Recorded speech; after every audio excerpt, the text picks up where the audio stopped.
என்னோட கோரிக்கை என்னன்னு கேட்டீங்கன்னா, இப்போ நம்ம இயற்கை விவசாயம் நிறைய பண்றோம். நம்ம பகுதிகளில் நிறைய விவசாயிகள் இயற்கை விவசாயிகள் உருவாயிருக்காங்க. உங்களுக்கு என்ன பிரச்சனைன்னா மார்க்கெட் பண்ண முடியல.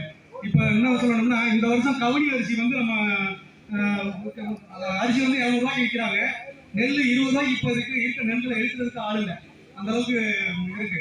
இந்த இயற்கை விவசாய முறைகளுக்கு நமக்கு தனி மார்க்கெட் ஒன்று தமிழ்நாடு முழுவதுமே வந்து தனி மார்க்கெட் வேணும். உழவு சந்தை மாதிரி ஒரு சந்தை அமைக்கணும் இயற்கை விவசாய பாரம்பரிய இறவுகளுக்கு. இதை ஏன்னா தனியார் சந்தைகள் தான் இதை பயன்படுத்திட்டு இருக்காங்க. உதாரணத்துக்கு ஒரு கம்பெனி என்ன பண்றாங்கன்னா, அதை பல்கா வாங்கிட்டு அவங்க 200 ரூபா 300 ரூபாய்க்கு அரிசி விற்கிறாங்க. 20 ரூபாய்க்கு இப்போ நெல் எடுக்கிறதுக்கு ஆள் இல்லை.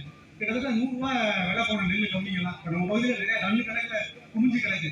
இது மாதிரி நிறைய விஷயங்கள் சொல்லிட்டே போகலாம். ஏன்னா காலங்கிறது இதை வந்து சுருக்கமாக முடிச்சுக்க விரும்புகிறேன். தனி மார்க்கெட் இருந்தால் கொஞ்சம் நல்லா இருக்கும். அது போக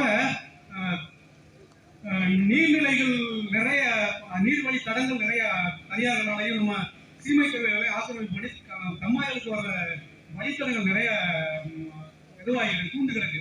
அதை முக்கியமாக அதை சரி பண்ணாத வரைக்கும் நம்ம நீர்நிலத்தை மேற்கொள்ள முடியாது. நீர்நிலைனா விவசாயம் பண்ண முடியாது. எல்லாருக்கும் தெரிஞ்சு வச்சுருந்தா இது ரெண்டையும் கோரிக்கையாக வச்சு பாரதிய கிசான் சங்கம் மனோவை தேவைப்படுது. நன்றி பாலன் அவர்கள். அடுத்து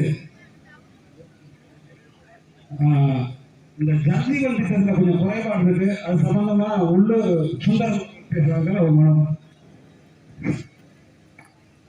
நன்றிக்குரிய மாநில தலைவர் அவர்களுக்கும் கூட்டணி கட்சி தலைவர்களுக்கும் நமது கட்சி காவி சொந்தங்கள் அனைவருக்கும் என்னுடைய ராயவரம்